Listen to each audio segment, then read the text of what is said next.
Comment poser du carrelage sol? Voici quelques conseils de pro. Quand on a un projet carrelage, il y a le prix de carrelage au mètre carré à prendre en considération, mais il y a aussi le coût de la pose du carrelage à prendre en compte. Nous vous aidons à évaluer le travail qu'il y aura à faire. Voici quelques aspects à considérer. Conseil numéro 1. Faut-il poser une chape ou non? La méthode des anciens était de tirer une chape et poser du carrelage dedans au fur et à mesure. Mais cette méthode n'est plus adaptée au carrelage moderne si vous prévoyez l'installation d'un chauffage au sol. Le cahier des charges pour l'installation d'un chauffage au sol impose la pose d'une première chape brute et une deuxième pour couvrir les tuyaux. Conseil numéro 2. Dans quel cas est obligatoire l'utilisation d'un Colflex? Pour ne pas bloquer la diffusion de la chaleur, le carrelage doit être collé avec un Colflex de qualité. Pour les grands carreaux supérieurs à 40-40, le cahier des charges stipule la pose de carrelage en double encollage, c'est-à-dire vous utilisez un peigne numéro 5. Si vous étalez le Colflex sur le dos des carreaux et aussi sur le support, vous étalez les rayures de colle dans un sens sur le sol et dans l'autre sens sur le carrelage avant de coller. Conseil numéro 3. Comment savoir si le carrelage a été posé en double encollage si le carrelage est déjà installé? Prenez un tournevis et tapotez avec le manche sur le carrelage. Si cela sonne creux, mettez un X avec un crayon de carreleur. Cela indique qu'il n'y a pas de colle derrière le carrelage à cet endroit. Ce n'est pas grave si cela se produit de temps en temps, mais si vous avez des X partout, la pose n'a pas été faite selon les normes. Conseil numéro 4. À ne jamais faire en tant que client. On est tellement pressé de montrer notre carrelage aux autres, une fois posé, on oublie une chose élémentaire. Il faut le laisser sécher au moins 72 heures avant de marcher dessus. Il m'est arrivé qu'un carreleur blâme le vendeur pour avoir vendu un carrelage bombé avec les coins ou des côtes plus hauts d'un côté ou d'autre. On blâme toujours ceux qui ne sont pas là. Mais après expertise, ce n'était la faute ni du vendeur ni du carreleur. À noter, une fois des carreaux déballés et posés, c'est la garantie décennale du carreleur qui s'applique.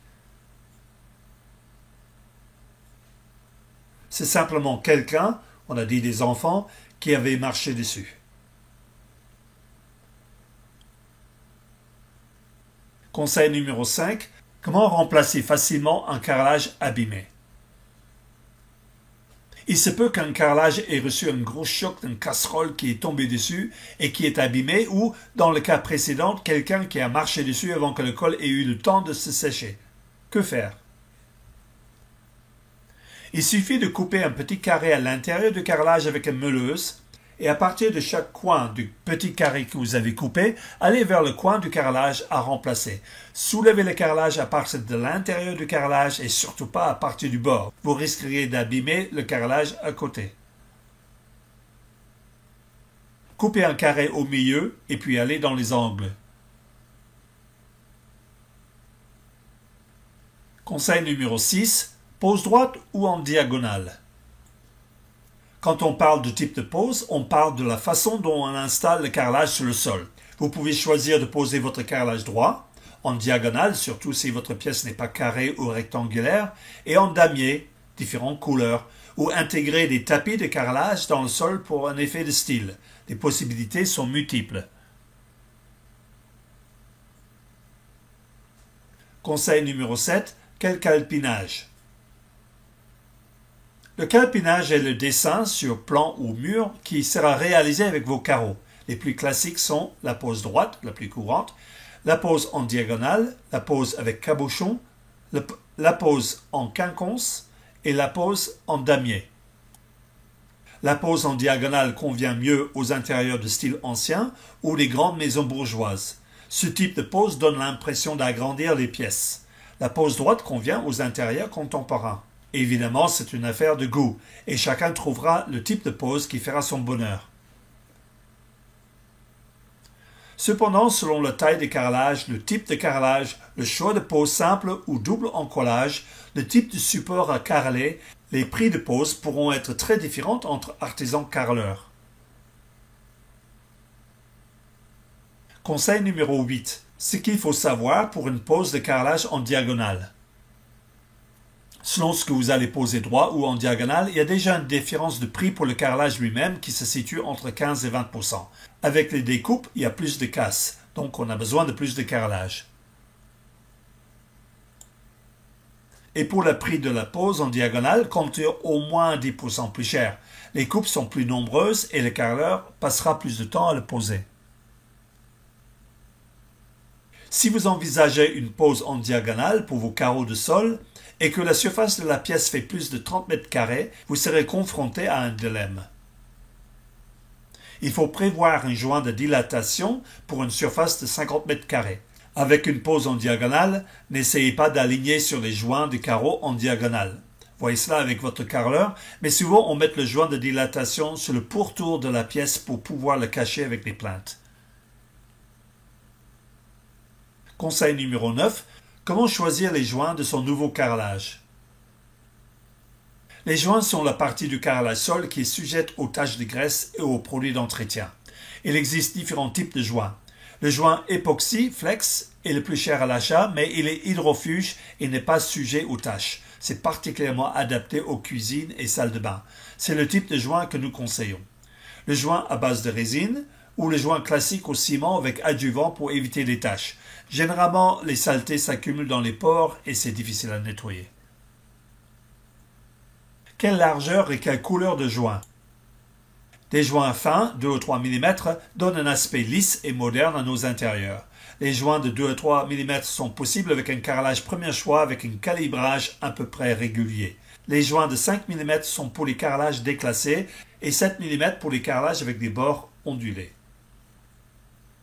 Si votre carrelage a des motifs, prenez la couleur de joint la plus neutre. La question à se poser est de savoir si vous voulez que vos invités regardent votre carrelage ou la couleur de vos joints. Pour la pose d'une faïence salle de bain murale, jusqu'à quelle hauteur doit-elle être posée? Sur le plan technique, on peut dépasser de 40 cm au-dessus d'un lavabo ou de 60 cm au-dessus d'un plan de travail en cuisine. Mais pour les carreaux salle de bain ou toilette, les créateurs vous conseilleront de carreler toute la hauteur.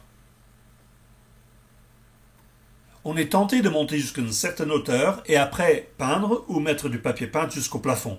Et dans une pièce d'eau, pour ne pas avoir à faire l'entretien par la suite, papier peint décollé, taches sur la peinture, le mieux est de carreler jusqu'en haut. Vous pouvez couper l'effet avec une ou plusieurs hauteurs avec un listel assorti. Pour les joints en couleur sur un carrelage mural, c'est la même question qu'il faut se poser. Voudrais-je que mes visiteurs voient le carrelage ou la couleur du joint? Donc en résumé, voici les 9 conseils des pros. Faut-il poser une chape ou non? Dans quel cas l'utilisation d'une colle flex est-elle obligatoire? Comment savoir si le carrelage a été posé en double encollage si le carrelage est déjà installé? À ne jamais faire en tant que client. Comment remplacer facilement un carrelage abîmé? Pose droit ou en diagonale? Quel calépinage? Que faut-il savoir pour une pose de carrelage en diagonale? Comment choisir les joints pour son nouveau carrelage? Le choix de carrelage est trop important pour laisser ce qu'il reste de votre budget décider pour vous. Car vous mettez beaucoup d'argent dans beaucoup de choses qui ne se verront pas. Mais vous et vos invités verrez des revêtements que vous avez choisis. Carrelageonline.com vous donne des conseils de base pour vous aider à faire le bon choix. Pour trouver votre magasin de carrelage près de chez vous, il suffit de taper dans le moteur de recherche carrelage, votre ville et votre département ou arrondissement. Exemple, carrelage Arras 62 ou carrelage Paris 08. Et vous arriverez directement sur le site web de la salle de carrelage recommandée par carrelageonline.com. Rien ne vaut une visite sur place.